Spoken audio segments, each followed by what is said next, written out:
Hello दोस्तों, नमस्कार। स्वागत है आपके अपने यूट्यूब चैनल परफेक्ट स्टडी मंत्रा में। जैसा कि हम लोगों ने पिछले क्लास में पढ़ा था राज्य व्यवस्था के उद्भव के बारे में, हमने देखा था कि राज्य व्यवस्था का जो उद्भव हुआ था वो कैसे हुआ था।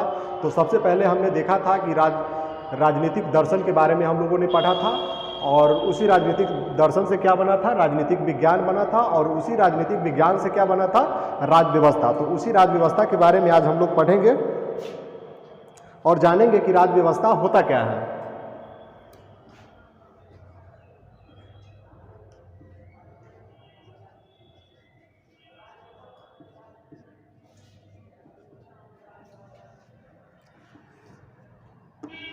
इसी राज्य व्यवस्था के बारे में हमको आज डिस्कस करना है, और इसी के बारे में आइए हम लोग पढ़ते हैं कि राज्य व्यवस्था होता क्या है। अगर राज्य व्यवस्था की बात करें तो राज्य व्यवस्था जो वर्ड है ये दो शब्दों के मेल से बना हुआ शब्द है। आप भी देख रहे हैं कि एक शब्द है राज और दूसरा शब्द है व्यवस्था। अगर इस दोनों शब्द को अगर हम अलग कर दें तो एक शब्द मेरा क्या बनता है, राज, जिसको स्टेट भी बोलते हैं, और दूसरा जो शब्द बनेगा वो क्या बनेगा,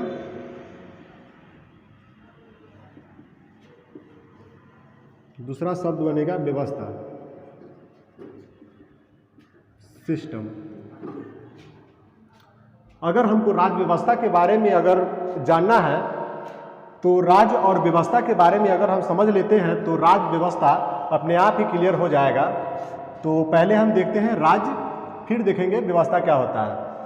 तो राज्य के बारे में कहा जाता है कि राज्य का जो निश्चित परिभाषा है 1933 से पहले हम कह सकते हैं कि कोई नहीं था, क्योंकि बहुत बड़े बड़े विद्वान, बहुत बड़े बड़े पॉलिटिकल साइंस के लोगों ने राज्य का जो परिभाषा है इससे पहले देने का कोशिश किया, लेकिन जो एक राज्य व्यवस्था का जो एक निश्चित परिभाषा होता है वो उस पर हम लोग नहीं पहुंच पा रहे थे। तो इसके लिए हुआ क्या, इसके लिए हुआ था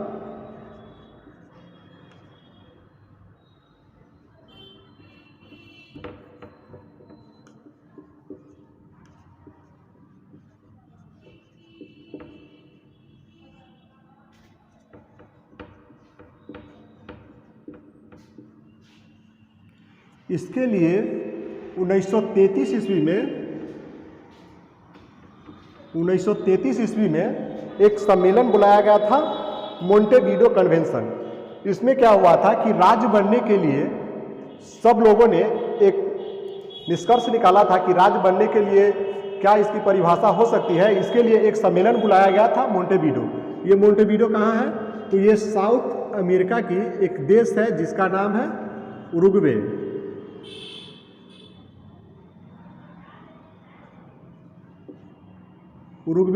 और उसी की राजधानी पड़ती है मोंटेवीडियो कन्वेंशन। इस मोंटेवीडियो कन्वेंशन में क्या हुआ था कि सभी देश के प्रतिनिधि ने भाग लिया था। इसमें बहुत बड़े बड़े पॉलिटिकल साइंस के प्रोफेसर लोग, बहुत बड़े बड़े स्कॉलर, विद्वान जो भी था सबने पहुंचा, और इस सब ने मिलकर एक डिसाइड किया कि राज्य की परिभाषा क्या होना चाहिए। राज्य की जो एक डिफाइंड परिभाषा है इस मोंटेवीडियो कन्वेंशन में सब लोगों ने मिलकर दिया, और वो जो परिभाषा दिया वो 4 तत्वों के आधार पर दिया। राज्य की जो परिभाषा है इस मोंटेवीडियो कन्वेंशन में सभी लोगों ने मिलकर जो परिभाषा दिया वो 4 तत्वों के आधार पर दिया। वो 4 तत्व क्या है उसको हम देखते हैं। तो वो 4 तत्व है, पहला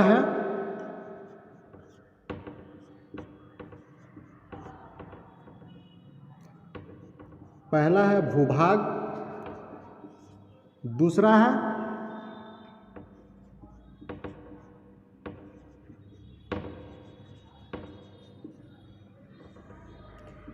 है जनसंख्या, तीसरा जो था वो क्या थी, सरकार, और चौथा था संप्रभुता। इस मोंटेवीडियो कन्वेंशन में हुआ क्या, ये सब ने मिलकर जो राज्य की परिभाषा है वो 4 तत्वों के आधार पर दिया, जिसमें एक तत्व था भूभाग, दूसरा था जनसंख्या, और तीसरा था सरकार, और चौथा था संप्रभुता। तो जो भी क्षेत्र जो है इस 4 तत्वों को फॉलो करेगा वो एक राज्य कहलाएगा। तो मोंटेवीडो जो कन्वेंशन हुआ था उसमें जो ये निर्णय लिया गया।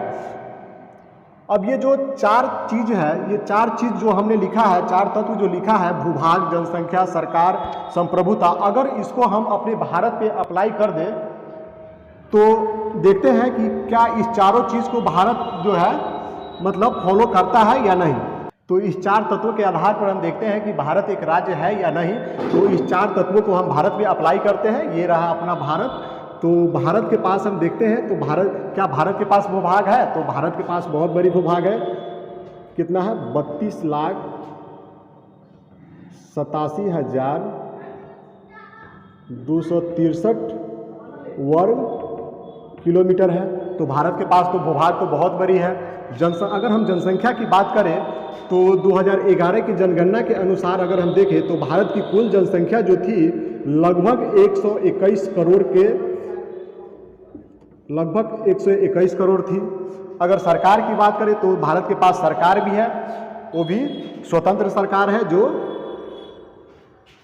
एनडीए की सरकार अभी भारत में चल रही है, जिसको आप मोदी सरकार के नाम से भी जानते होइएगा। और सबसे जो मोस्ट इम्पोर्टेंट पॉइंट जो हम लिखे हैं वो है संप्रभुता। तो क्या भारत के पास संप्रभुता है? तो यहाँ पे हमारा क्वेश्चन आता है कि भारत के पास संप्रभुता है। तो भारत के पास संप्रभुता है क्योंकि भारत का कोई भी आंतरिक या बाह्य मामला जो होता है वो भारत सरकार उसका निर्णय खुद लेती है, ना कि वो ब्रिटेन और अमेरिका से पूछकर कोई निर्णय लेता है। तो भारत के पास संप्रभुता है। ये संप्रभुता का मतलब क्या होता है? संप्रभुता का मतलब होता है स्वतंत्र रूप से निर्णय लेना। स्वतंत्र रूप से निर्णय लेना। तो इस संप्रभुता का मतलब हम क्या देख रहे हैं कि स्वतंत्र रूप से कोई भी राज्य अगर जो स्वतंत्र रूप से अगर निर्णय ले रहा है तो वह एक संप्रभु राज्य होगा। तो भारत के पास ये सब कुछ है। भारत जो है अपना कोई भी निर्णय लेने से पहले किसी भी देश के पास या किसी भी दूसरे पार्लियामेंट के पास नहीं जाता है, वो अपना निर्णय खुद लेता है। जैसे कि आप एक एग्जाम्पल लेके देख सकते हैं। जैसे कि एक एग्जाम्पल हम लेते हैं कि कुछ दिन पहले जो हुआ था अयोध्या विवाद पे बहुत बड़ी मतलब फैसला आया था, जिसमें सुप्रीम कोर्ट ने फैसला लिया था। अयोध्या विवाद में हुआ ये था कि मतलब पूरे वर्ल्ड का कहे तो उस पर नज़र था। वो मतलब ऐसा न्यूज़ ही था कि मतलब उस पर पूरे वर्ल्ड का नज़र था और भारत को तो था ही उस पर नज़र। तो भारत सरकार की जो सुप्रीम कोर्ट है, सुप्रीम कोर्ट ने जो उस पर निर्णय लिया था, तो उसमें निर्णय लेने से पहले सुप्रीम कोर्ट ने क्या अमेरिका के राष्ट्रपति से पूछने गया कि ये जो हम अयोध्या मामला पे निर्णय ले रहे हैं इस पे ले या नहीं ले? अगर जैसे कि मान लीजिए फॉर एग्जांपल हम लेते हैं कि पाकिस्तान से अगर बालाकोट जो स्ट्राइक हुआ था उसमें भी भारत ने जो स्ट्राइक किया था, भारत सरकार ने खुद का निर्णय लिया था कि बालाकोट में जो भी मतलब हुआ था वो भारत सरकार खुद से निर्णय लिया था, ना कि वो ब्रिटेन से या अमेरिका से पूछ के लिया था। तो यहाँ पे हम क्या देख रहे हैं कि भारत जो है अपना निर्णय जो भी निर्णय लेता है वो स्वतंत्र रूप से ले रहा है, उसके ऊपर किसी भी सरकार की कोई दबाव नहीं है। तो उसी को हम क्या बोलते हैं कि संप्रभु राज्य है। अगर यहीं पे हम क्वेश्चन देखें कि 1947 से पहले, यहाँ पे तो हम देख लिए कि मतलब वर्तमान में भारत क्या है, एक मतलब राज्य है। लेकिन अगर कोई क्वेश्चन आपसे कर दे कि क्या भारत 1947 से पहले एक राज्य था, तो आपका आंसर क्या होना चाहिए? तो आपका आंसर होना चाहिए नहीं। आपका आंसर क्या होना चाहिए? नहीं। और वो कैसे नहीं होगा, तो आइए उस पर हम डिस्कस करते हैं और जानते हैं कि भारत क्यों नहीं 1947 से पहले एक राज्य था।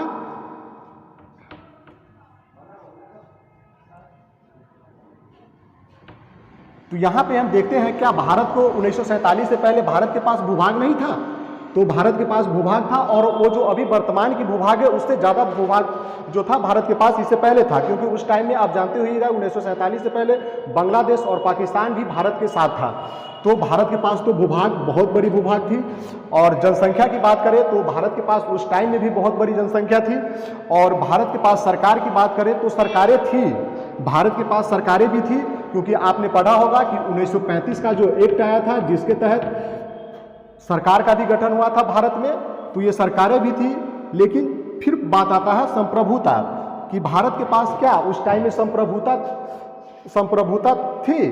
तो यहीं पे बात आके लटक जाती है और अटक जाती है कि मतलब भारत के पास जो उस टाइम में था वो सब कुछ था, लेकिन क्या नहीं था, तो वो संप्रभुता नहीं था। क्योंकि भारत उस टाइम में जो भी मतलब कार्य करता था, भारत जो भी मतलब निर्णय लेता था, भारत सरकार जो भी निर्णय लेता था वो किसके अंडर में रह के लेता था, तो ब्रिटिश पार्लियामेंट के अंदर में रह के लेता था। तो यहाँ पे हम देखते हैं सबसे ऊपर क्या था, ब्रिटिश क्राउन था, और उसके नीचे क्या था, ब्रिटिश पार्लियामेंट था, और उसके नीचे क्या था, तो वायसराय। पहले गवर्नर जनरल हुआ करता था, फिर बाद में वायसराय बना, वायसराय था। और उसके नीचे जो था, जो सबसे निचला स्तर आप कह सकते हैं, वो था भारत सरकार की। जो भारत की सरकार थी वो सबसे नीचे काम करता था। तो यहाँ पे हम देखते थे कि भारत का कोई भी मैटर होता था, या आंतरिक मैटर हो या बाह्य मैटर हो, तो उस पर पहले क्या होता था कि भारत सरकार स्वतंत्र रूप से निर्णय नहीं ले पाती थी। उसके लिए उसको पहले वायसराय को कहना पड़ता था, फिर वायसराय जो होता था ब्रिटिश पार्लियामेंट में उस बात को रखता था, फिर ब्रिटिश पार्लियामेंट से वो ब्रिटिश क्राउन के पास जाता था, और वहाँ से कोई भी बात मतलब जब क्लियर होके आता था, उसके बाद कोई कानून या कोई भी मतलब चीज़ यहाँ पे कोई भी एक्ट यहाँ लागू होता था। तो हमने देखा कि 1947 से पहले भारत के पास क्या नहीं था, संप्रभुता नहीं था। और यहीं से क्वेश्चन आता है कि अगर आपसे पूछ ले कि राज्य बनने के लिए जो सबसे महत्वपूर्ण तत्व है वो कौन सा है, तो इसमें सबसे महत्वपूर्ण तत्व वो क्या है, संप्रभुता है। आपको ऑप्शन में भूभाग दे देगा, जनसंख्या दे देगा, सरकारें दे देगी और संप्रभुता भी दे देगी। लेकिन यहाँ पे जो होता है सबसे अगर महत्वपूर्ण की बात करें तो वो क्या हो जाएगी, संप्रभुता हो जाएगी। तो आपने देखा कि मतलब भारत राज्य क्या होता है, और राज्य का जो परिभाषा आया था वो कहाँ से आया था, तो मोंटेविडीयो कन्वेंशन कब हुआ था, 1933 में हुआ था। 1933 के बाद मतलब जो राज्य का परिभाषा दिया गया था वो 4 तत्वों के आधार पर दिया गया था। वो 4 तत्व क्या था, तो पहला था भूभाग, दूसरा था जनसंख्या, तीसरा जो था वो सरकार थी, और चौथा क्या था, संप्रभुता था। तो हमने देख लिया कि राज्य की जो परिभाषा कहाँ से और कैसे हुआ और किन तत्वों के आधार पर राज्य को मतलब परिभाषित किया गया था। अब जो मेरा सेकंड पार्ट आता है, ये तो सेकंड मेरा यहाँ पे जो पार्ट आता है, व्यवस्था। दूसरा जो मेरा शब्द लिखा हुआ है व्यवस्था। व्यवस्था के बारे में अगर जाने तो व्यवस्था क्या होता है, जब भी आप कोई व्यवस्था बनाते हैं तो सबसे पहले उसका जो व्यवस्था चलाने के लिए आपको सबसे पहले करना क्या पड़ता है, आपको नियम बनाना पड़ता है। व्यवस्था को चलाने के लिए सबसे पहले आपको क्या बनाना पड़ता है, रूल बनाना पड़ता है। और जब इन्हीं मौलिक नियमों को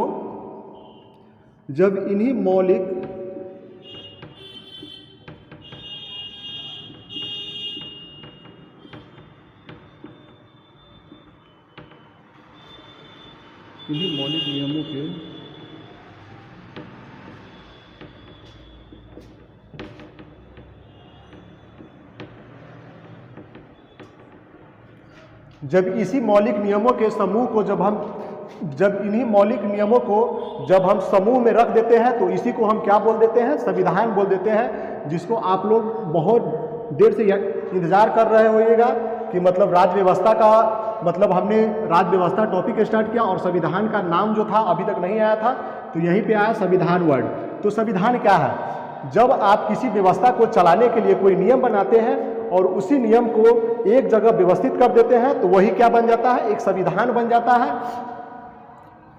तो हमने यहाँ पे लिखा है मौलिक नियम। आखिर ये मौलिक नियम जो होता क्या है, तो मौलिक नियम के बारे में आपको हम बताते हैं। मौलिक नियम वो नियम होता है जिसको आप बेस बना के अलग अलग कानून, अलग अलग एक्ट जो है आप बनाते हैं। जैसे कि आप एग्जाम्पल से आप समझ सकते हैं कि अनुच्छेद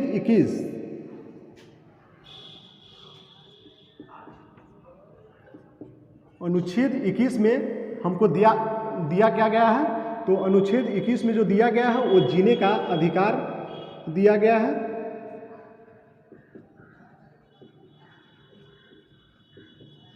जीने का अधिकार दिया गया है।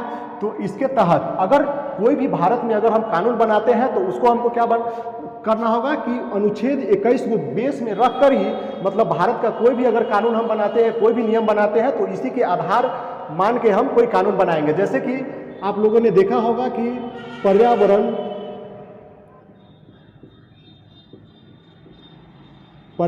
संरक्षण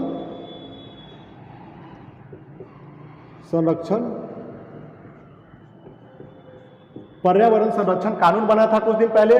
तो अगर ये पर्यावरण संरक्षण कानून जो हमारे संसद ने बनाया, आखिर ये क्यों बनाया, इसकी बनाने की जरूरत क्या पड़ी? तो अनुच्छेद 21 कहता है हमारे संविधान में कि अनुच्छेद 21 कहता है हमारे संविधान में कि आपको जो है जीने का अधिकार दिया गया है, प्राण एवं दैहिक स्वतंत्रता। आपको बुक में लिखा मिलेगा, यहाँ पे आप देख लीजिएगा। तो अनुच्छेद 21 कहता है कि आपको जीने का अधिकार दिया गया है। अगर मान लीजिए कि भारत में अगर पर्यावरण दूषित हो जाती है, जिससे क्या होगा, अगर पर्यावरण दूषित हो जाए, जिससे वायु पॉल्यूशन हो जाएगा, तो उससे आपको क्या होगा, लोग जीवित रहेंगे? नहीं रहेंगे, क्योंकि लोग वहाँ पे मरना स्टार्ट हो जाएगा, जिससे क्या हो जाएगा, अनुच्छेद 21 का जो है, जो जीने का अधिकार जो हमारा संविधान देता है हमको, उसका क्या हो जाएगा, उल्लंघन हो जाएगा। तो इसी के लिए जब भी आप कोई नियम बनाएंगे, इसके बाद कोई भी नियम बनाएंगे, तो सबसे पहले आपको क्या करना होगा, मौलिक नियम को आधार मानकर ही कोई अलग अलग कानून आपको बनाना होगा। तो हमने जाना कि मौलिक नियम क्या होता है। अगर हम देखें, अगर इस सब चीज़ों को कनेक्ट करें, यहाँ रटने की बात कुछ भी नहीं है, आप एक दूसरे से कनेक्ट करके इसको याद कर सकते हैं। अगर संविधान की परिभाषा की बात करें, तो संविधान की परिभाषा क्या हो सकती है, तो यहाँ से हम स्टार्ट करते हैं। हमने स्टार्ट किया था राज्य से, तो हम स्टार्ट करते हैं, पहले देखते हैं कि संविधान की परिभाषा क्या बन सकती है इससे। तो हम देख रहे हैं, किसी राज्य की व्यवस्था के संचालन हेतु बनाए गए मौलिक नियमों के समूह को हम क्या कहते हैं, संविधान कहते हैं। तो आप लोगों ने देखा कि संविधान का परिभाषा हमने क्या निकाला यहाँ से, किसी राज्य की व्यवस्था के संचालन हेतु जो मौलिक नियम बनाए जाते हैं, उसी को हम क्या कहते हैं, संविधान कहते हैं। जब उसी मौलिक नियमों को हम समूह में रख देते हैं, तो उसी को हम क्या कह देते हैं, संविधान कह देते हैं। तो आज आप लोगों को समझ में आ गया होगा कि राज्य व्यवस्था क्या होता है, और राज्य व्यवस्था कैसे कैसे बना, राज्य बनने के लिए क्या क्या, मतलब जो 4 तत्व रखा गया था मोंटेविडियो कन्वेंशन में, वो क्या क्या रखा गया था, और व्यवस्था क्या होता है, और संविधान के बारे में भी आपको हमने समझा दिया कि संविधान होता क्या है। तो अगला जो टॉपिक होगा उसमें हम लोग डिस्कस करेंगे कि संविधान का टाइप कितना है और संविधान कितने प्रकार के होते हैं, जिसमें हम लोग देखेंगे। अब अगला जो टॉपिक हम लोग को डिस्कस करना है संविधान के प्रकार के बारे में, क्योंकि इससे पहले हमने देखा कि संविधान क्या होता है। तो किसी भी राज्य की व्यवस्था को संचालन हेतु बनाए गए मौलिक नियमों को हम क्या बोलते हैं, संविधान बोलते हैं। और वहीं से एक वर्ड आया था संविधान, तो उसी के प्रकार के बारे में हम यहाँ डिस्कस करेंगे और जानेंगे कि संविधान कितने प्रकार के होते हैं। तो यहाँ पे अगर हम दस्तावेज के प्रकृति के आधार पर देखें, तो संविधान 2 प्रकार के होते हैं। पहला लिखित संविधान, और दूसरा देखें तो अलिखित संविधान। लिखित संविधान का मतलब क्या होता है, जब भी आप किसी भी मौलिक नियम को बनाते हैं, अगर उसको एक समूह में एक क्रमबद्ध इकट्ठा कर देते हैं और उसको किसी पुस्तक में संग्रह कर देते हैं, तो उसी को हम लिखित संविधान बोल देते हैं, उसी को हम लिखित संविधान बोलते हैं। जैसा कि एग्जाम्पल के लिए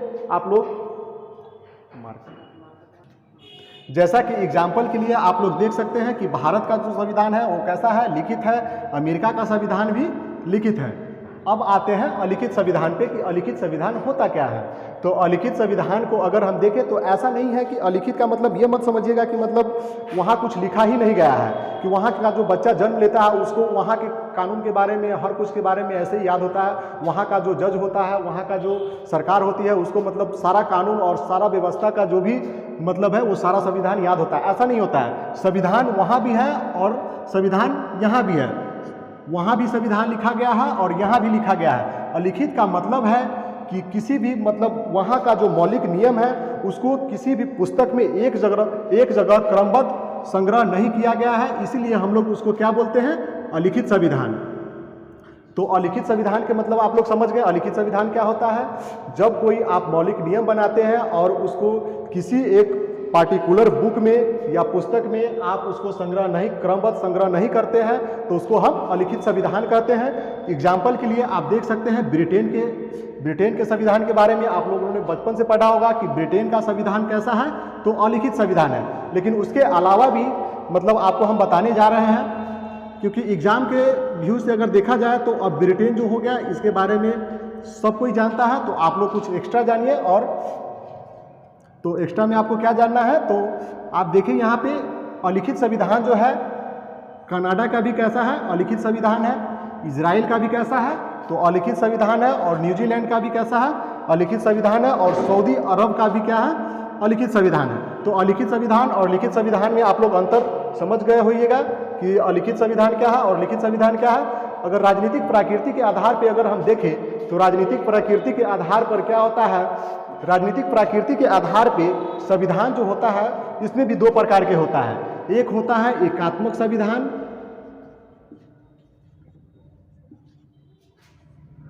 और दूसरा होता है संघीय संविधान।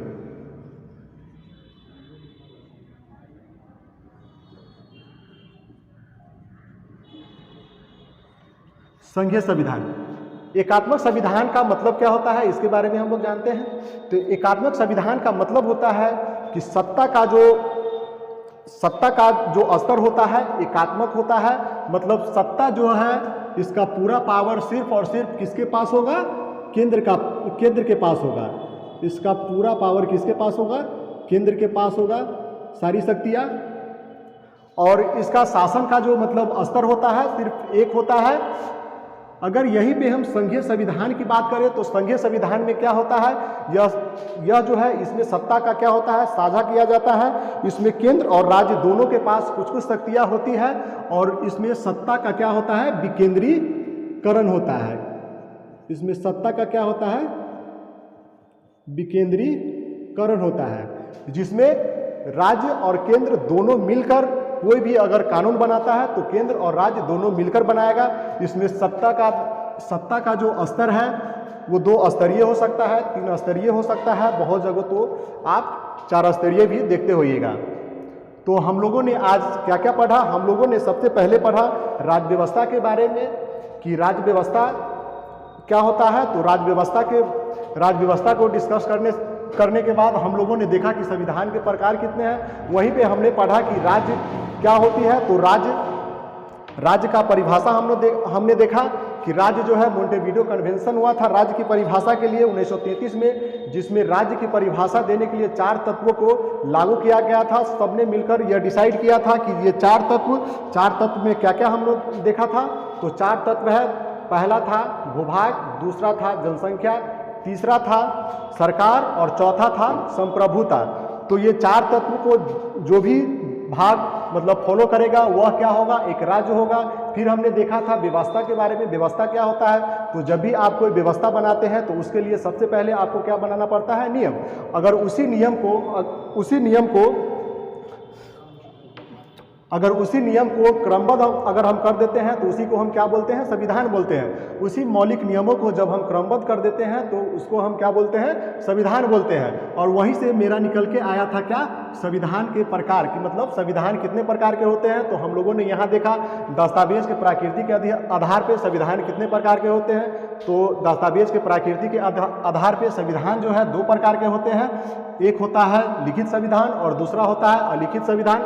लिखित संविधान का मतलब होता है कि जो भी आप मौलिक नियम बनाते हैं उसको एक जगह एक पुस्तक में क्रमबद्ध संग्रह कर देते हैं तो उसको हम लिखित संविधान कहते हैं। अलिखित संविधान का मतलब क्या होता है, अलिखित संविधान में कि आप कोई भी मौलिक नियम बनाते हैं उसको एक पुस्तक में संग्रह नहीं करते हैं तो उसको हम क्या बोलते हैं, अलिखित संविधान बोलते हैं। फिर हम लोगों ने देखा कि राजनीतिक प्रकृति के आधार पे संविधान कितने प्रकार के होते हैं। तो यहाँ पे भी हमने देखा कि राजनीतिक प्रकृति के आधार पे संविधान 2 प्रकार के होता है। एक होता है एकात्मक संविधान और दूसरा होता है संघीय संविधान। तो एकात्मक संविधान में हमने क्या देखा कि यहाँ पे जो सत्ता का स्तर है वो कितना है, 1 है। और सिर्फ पूरा जो पावर होता है, शक्ति होता है, वो किसके पास होता है, केंद्र के पास होता है। और फिर हमने दूसरा देखा था संघीय संविधान। मतलब संघीय संविधान क्या होता है, तो संघीय संविधान में हमने देखा था कि इसमें जो सत्ता का जो क्या होता है, साझा होता है। इसमें होता है क्या, केंद्र और राज्य, कोई भी अगर कानून बनता है तो उसमें केंद्र और राज्य दोनों मिलकर उसमें कानून बनाते हैं, इसमें क्या होता है, सत्ता का विकेंद्रीकरण किया जाता है। तो आज हम लोगों ने राज्य व्यवस्था के बारे में और संविधान के प्रकार के बारे में पढ़ा, और अगली जो क्लास होगी वो हम पढ़ेंगे संविधान के, अगली क्लास में हम पढ़ेंगे कि संविधान जो है, भारत का संविधान का जो मतलब उद्भव हुआ वो कैसे हुआ था, और भारत के संविधान के बनने से पहले मतलब इसके लिए क्या क्या कौन कौन सा एक्ट आया था, इस सब के बारे में हम अगली वीडियो में डिस्कस करेंगे। जब तक के लिए आप हमारे यूट्यूब चैनल परफेक्ट स्टडी मंत्रा को सब्सक्राइब कर लीजिए और लाइक कीजिए, और हमारे इस सेशन को अपने जितने भी स्टडी ग्रुप है उसमें शेयर कीजिए। Thank you.